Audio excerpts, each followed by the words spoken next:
Pay স্কেলের গেজেটের খসড়া প্রস্তুত হয়ে গিয়েছে, যে কোনো সময় এটা ঘোষণা হয়ে যাবে। অর্থাৎ পে স্কেলের গেজেট প্রজ্ঞাপন যে কোনো সময় এটা প্রকাশ হয়ে যাবে, অনলাইনেই প্রকাশ হবে। আমরা অবশ্যই আপনাদেরকে দেখিয়ে দিব সেই কপিটা। তো পে স্কেলের খসড়া গেজেট কিন্তু প্রস্তুত হয়ে গিয়েছে এবং কোন গ্রেডে কত টাকা বেতন বাড়তেছে সেটা একটা আভাস পাওয়া গিয়েছে। সরকারি কর্মকর্তা কর্মচারীদের দীর্ঘ প্রতীক্ষ নবম পে স্কেলের বাস্তবায়নের গুরুত্বপূর্ণ অগ্রগতি হয়েছে। এরই মধ্যে নতুন বেতন কাঠামোর খসড়া গেজেট তৈরি কাজ শুরু করেছে সরকার এবং এটা অলরেডি প্রস্তুত হয়ে গিয়েছে, যে কোনো সময় প্রকাশ হয়ে যাবে। প্রধানমন্ত্রী জাস্ট অনুমোদন লাগবে এবং আজকে 2026-27 অর্থ বছরের যে বাজেট, সেই বাজেটটা কিন্তু পাশ হয়ে গিয়েছে। অর্থাৎ এই বাজেটের ভেতরেই কিন্তু নবম পে স্কেলের অর্থ বরাদ্দ রয়েছে। তো বলা যায় যে নবম পে স্কেলের জন্য যে অর্থ বরাদ্দকৃত যে টাকা বা বাজেট, সেটা অলরেডি পাশ হয়ে গিয়েছে এবং আগামীকাল পহেলা জুলাই তারিখে অটোমেটিক যে ইনক্রিমেন্ট সেটা তো লেগেই যাচ্ছে এবং এর সাথে সাথেও দেখা যাক যে নতুন স্কেলের কোনো ইনক্রিমেন্ট আইবাসে লাগে কিনা।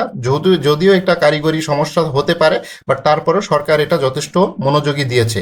তো সংশ্লিষ্ট সূত্র জানিয়েছে প্রধানমন্ত্রীর অনুমতি মিললে আগামী জুলাইয়ের মাঝামাঝি সময় গেজেট প্রকাশ হতে পারে। অর্থাৎ গেজেটের সবকিছু রেডি হয়ে গিয়েছে, জাস্ট তাকে এখন একটা অবগতি করার পরপরই তিনি একটা অনুমোদন দিলে জাস্ট এটা অনলাইনে পেয়ে যাবে, অনলাইনে হয়ে যাবে গেজেটটা। সরকারের নতুন পে স্কেল 2 ধাপে বাস্তবায়নের নীতিগত সিদ্ধান্তের দিকে এগোলেও প্রথম ধাপে সম্পূর্ণ মূল বেতন বেসিক পে কার্যকরের সুপারিশ করা হয়েছে। এটা খুবই গুরুত্বপূর্ণ একটি বিষয়। অর্থাৎ সরকার কিন্তু 2 ধাপে সিদ্ধান্ত নিলেও সেটা 3 ধাপের একটা সিদ্ধান্ত ছিল, বাট এখন যেটা হচ্ছে বেসিকটা সম্পূর্ণ 100% বেসিকটাই দিবে। অর্থাৎ এই অর্থ বছর থেকে 100% বেসিকটা পাওয়া যাবে, সেটার জন্য সেই কাজটা হচ্ছে। এবং চলতি সপ্তাহে অর্থ মন্ত্রণালয়ে জমা পড়েছে রোডম্যাপ। মন্ত্রিপরিষদ সচিব উচ্চ পর্যায়ে কমিটি চলতি সপ্তাহে পে কমিশনের মূল্যায়ন করে বাস্তবায়নের রোডম্যাপ অর্থ মন্ত্রণালয় জমা দিবে। অর্থাৎ আরো একটি হয়তো ছোট্ট একটি বৈঠক হতে পারে, সেই বৈঠকেই মূলত একটা রোডম্যাপ অর্থ মন্ত্রণালয় জমা হয়ে যাবে। বেসামরিক প্রশাসন, বিচার বিভাগ ও সশস্ত্র বাহিনীর জন্য গঠিত পৃথক 3টি পে কমিশনের প্রতিবেদন পর্যালোচনা করে কমিটি চূড়ান্ত সুপারিশ প্রস্তুত করেছে। অর্থাৎ তাদের একটা বিষয় আপনারা জানেন, গত মিটিংয়ে এই সশস্ত্র বাহিনীদের জন্য যে বেতন কাঠামো সেটা নিয়ে আলোচনা হয়েছে, বাট চূড়ান্ত কোনো কিছু হয়নি। যেহেতু তাদের বেতনটা সম্পূর্ণ আলাদা হয়ে থাকে, তো সেটার জন্যই মূলত কিছুটা অপেক্ষা করতে হচ্ছে, কিছুটা আলাপ আলোচনার প্রয়োজন রয়েছে। তো সেটার জন্য একটু সময় নিয়ে কাজ করতেছে, কারণ তাড়াহুড়োর কোনো বিষয় নেই, একটু সময় নিয়েই জাস্ট কাজ করা হবে এবং প্রধানমন্ত্রীর অনুমোদনের অপেক্ষা তো থাকতেইছে। তিনি চূড়ান্ত একটি জিনিস সিদ্ধান্ত দিবেন এবং প্রাথমিকভাবে সরকার 3 বছরে 2 বছর মেয়াদী দুটি বাস্তব পরিকল্পনা বিবেচনা করেছে। 3 বছর পরিকল্পনার প্রথম 2 অর্থ বছরে ধাপে ধাপে 50% কার্যকর করে, এটা আসলে বাতিল হয়ে গিয়েছে, এখন 100%ই হবে।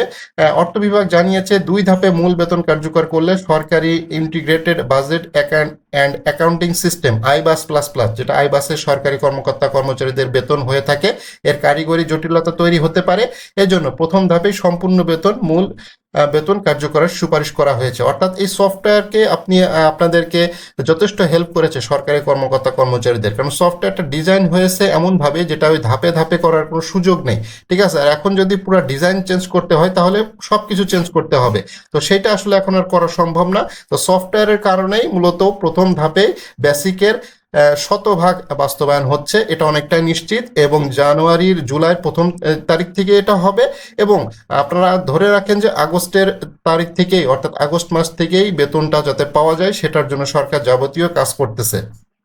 তো এখানে 11 থেকে 20তম গ্রেডের প্রায় 130% বেতন বৃদ্ধির সুপারিশ করা হয়েছে এবং প্রথম থেকে 10তম গ্রেডের যে সকল কর্মকর্তা রয়েছে তাদের 100% বৃদ্ধির সুপারিশ করা হয়েছে।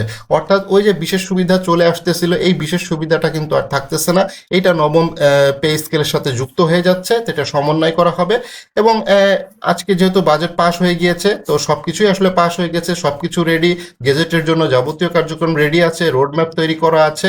এখন জাস্ট যে কোনো সময় প্রধানমন্ত্রীর অনুমোদন, অর্থাৎ আজকে যেহেতু অফিস ডে ছিল, কালকে অফিস ডে, পরশুদিনও অফিস ডে থাকবে, যদিও আগামীকালকে ব্যাংকের লেনদেন বন্ধ থাকবে, যেহেতু 1 জুলাই ব্যাংক হলিডে থাকে। তো সরকারি কর্মকর্তা কর্মচারীদের বেতন আগামীকাল হবে না, এটা 2 তারিখে হবে, 2 জুলাই হবে, অর্থাৎ জুন মাসের বেতনটা হবে।